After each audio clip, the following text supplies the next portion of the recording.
Senator Roy Blunt joins us this morning from Washington, D.C. to talk a little bit about what's happening back here in the good old Show Me State. Senator, good morning, sir, and I do appreciate the opportunity to speak with you. Hey, KB, it's great to be with you. Thanks for taking time this morning, and thanks for what you're doing every day, talking about the things that the country is dealing with and what we need to do to be who we are rather than who the Europeans are or who others in America maybe think we should be. And it's an important time, and I'm glad to get a chance to be part of it. Even though the Senate isn't getting anything done, the country, I believe, is talking about big things that are going to affect us for a long time. Absolutely, sir. And it's been a while since we've had the opportunity to speak with you, so we certainly want to get caught up a little bit. We've got about 10 minutes or so to do that. But yesterday, Ben Bernanke was going to come out and let the country know how we're doing financially, what the economy is looking like. And did you have an opportunity to hear any of that? You know, I didn't hear any of that. I do know that the unemployment numbers this week are up again, and I'm told that if you went back to the numbers of people that were in the job market when the president became president, that number would be close to 10% unemployed. But the economy's disappointing, and why wouldn't it be? Our energy policies, our regulatory policies, whether it's gasoline or the electric bill, don't lead anybody to any confidence that the country is doing the right thing about energy or taxes or regulation, and people are holding back, and that's pretty clear. And clearly, these high gas prices, when you're where you and I live, when you're talking to families, it makes a big difference when you watch that gas pump go to $50 and $60 and $70. Suddenly, there's something that you were going to do this week with your family that you're now not going to do because the money just went in the gas tank. Well, you know as well as I do, Senator, that, of course, the biggest moneymaker for the state of Missouri is tourism.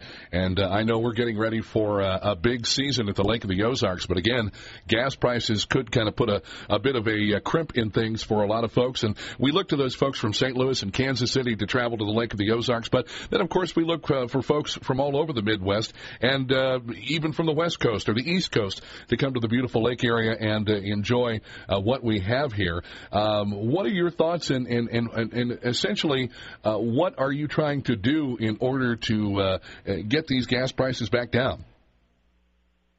Well, I'm trying to do everything I can to encourage both Governor Romney, who's doing this, and the president, who's not doing it, to talk about energy policies that will make sense. You can have impact on gas prices long before you impact the actual supply by just announcing that you're going to do the right thing. The Keystone Pipeline from oil from Canada to our refineries is maybe the biggest no-brainer in regulatory history, but the administration just can't seem to get there because of their extreme environmental supporters going after oil shale and natural gas. We believe now we have more natural gas than anybody in the world. We should use that to our economic advantage, to the benefit of jobs and families. The shortest path to more American jobs is more American energy. And why the administration can't figure that out is I wish it was a mystery to me, but I think it just indicates how extreme they are on these energy policies, where you don't think of the long-term consequences. You just think of the short-term demonstrators that are out there saying we need our energy to be more expensive, which is, of course, what the president said 4 years ago and what the Secretary of Energy said 4 years ago. So I guess their plan is working. Yeah, it really does seem to have an overall effect on, obviously, gas prices. But it seems like anywhere that the current president seems to show up to talk to folks, one of his big issues is obviously his green energy plan. And, of course, you know, we've talked about wind power, we've talked about solar power, and these aren't bad things, but you can't automatically end a source of power that we rely upon through petroleum for gas and various other products that are made in this country and things that we need every day, and automatically flip a switch and expect us to be able to go into this agenda that President Obama has. Obviously, it will take some time, and there needs to be, I would imagine, some sort of a smoother transition than what this president is looking for at the current time. Well, there has to be a long transition. You made the point, and you made it well, and you make it on the air when you talk about this. Even if we knew what came next, and maybe it's a specific thing rather than a combination of things, but I truly am for all of the above, if all of the above makes any economic sense at all.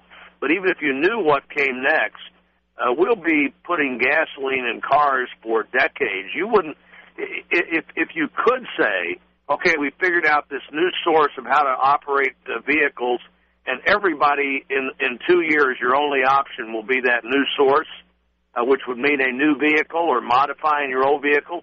Of course the economy couldn't adjust to that, and families couldn't adjust to that.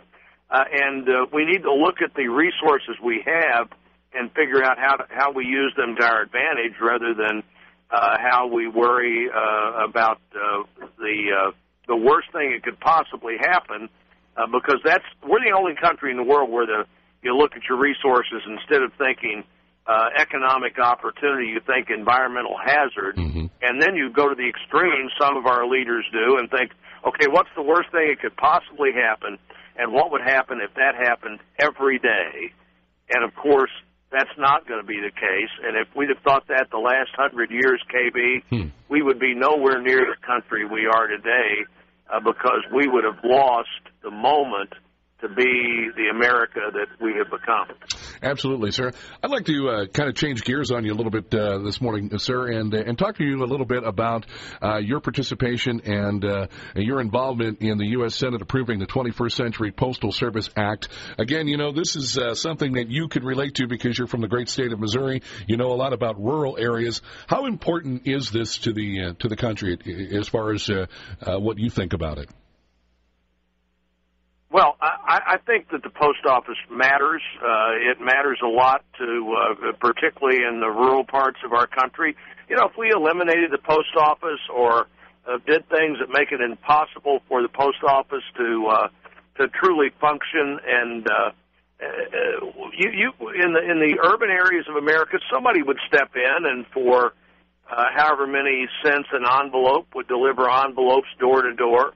But they're not going to deliver envelopes all through the lake area or in our smallest, least populated counties. And the postal system matters. It's in the Constitution.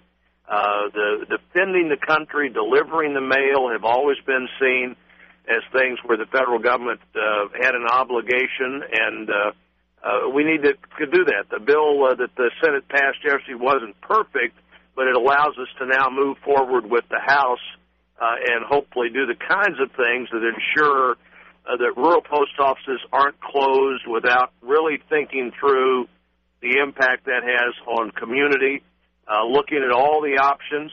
Maybe a post office that's there now in a building that doesn't cost very much to rent doesn't need to be open 10 hours a day, maybe 2 hours in the morning or 2 hours at the end of the day. Once everybody knows that's when the post office is open, would work. But the postal system really matters, and it matters, I think, more dramatically in rural counties and in small towns and villages than it does in the urban areas. And you've got to be sure that you've got a balance where that system continues to serve everybody in America. Wanted to get your thoughts on one final question this morning, Senator, if you would, please.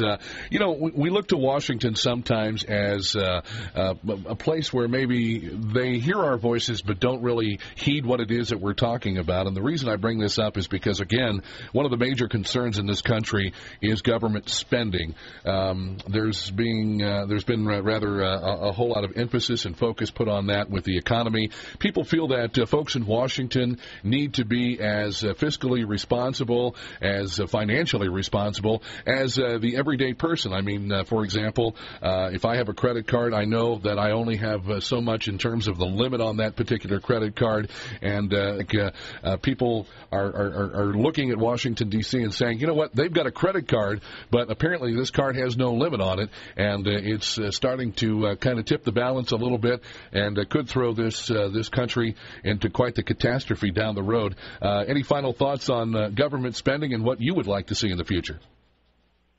Well, I think that's the big question the country is facing this year. Is are we going to be more like Europe, or are we going to be the United States of America? Can't we look at what's happened in Greece and Ireland and Italy and Portugal and Spain, and the list is longer than that, and realize that this is the result of letting your government get bigger than your economy can or should be asked to support. We've got to get spending under control, and that means, among other things, looking at the big programs that almost every American either benefits from or knows someone. Social Security, Medicare, Medicaid have to be reformed. You have to adjust them for age, as we did with Social Security almost 30 years ago. It's time to look at that again. And, 50% of the spending of the federal government are those three programs, Medicare, Medicaid, and Social Security. So when you get, don't assume that this spending has nothing to do, to your listeners, has nothing to do with you, because it does. But the answer there is to figure out how to adjust this course so that we get this budget back in balance and get the federal government spending to where it makes sense relative to the rest of the economy. The balanced budget amendment that I'm for would say that the federal government should get its spending to 18% of GDP. For 40 years, the average was right at 20%. President Obama took it in the last 3 years, 9, 10, and 11, and again this year to almost 25% of GDP. There's a lot of federal government that spends $1 out of $4 and a federal government that spends $1 out of $5. And not only do we need a balanced budget amendment, but we need an amendment that guarantees that the federal government isn't going to get bigger than the economy and the country can support, and still have private sector job creation and opportunities for families. Senator Roy Blunt, it has been our sincere pleasure to have you back on the air with us, and feel free to give us a call anytime. We do thank you for your time this morning, sir, and look forward to hearing from you in the future. And again, all the best to you, and thank you for your time.